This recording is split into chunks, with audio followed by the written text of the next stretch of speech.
BJP chairman ও ভোলা ১ আসনের সাবেক সংসদ সদস্য ব্যারিস্টার আন্দালিব রহমান পার্থ বলেন, বাংলাদেশে ৩০০ আসনে ৩০০ জল্লাদ তৈরি হয়েছিল।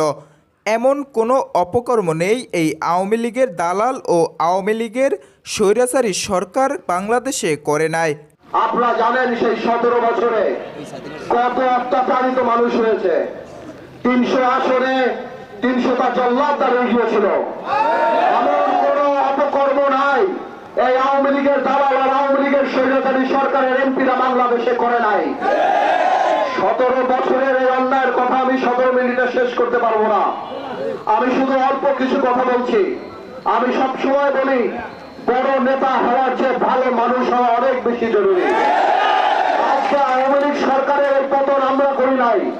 আওয়ামী লীগ এই সরকারের পতন বৈষম্য বিরোধী ছাত্র আন্দোলন করে নাই।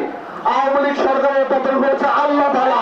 তিনি আজ বিকেলে ঢাকা থেকে নিজ নির্বাচনী এলাকায় এসে এক সমাবেশে অংশগ্রহণ করে প্রধান অতিথির বক্তব্যে এসব কথা বলেন।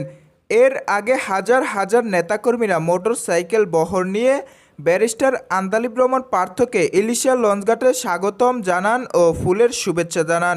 এ সময় বিজেপির জেলা পর্যায়ের সকল অঙ্গ সংগঠনের নেতাকর্মীরা উপস্থিত ছিলেন।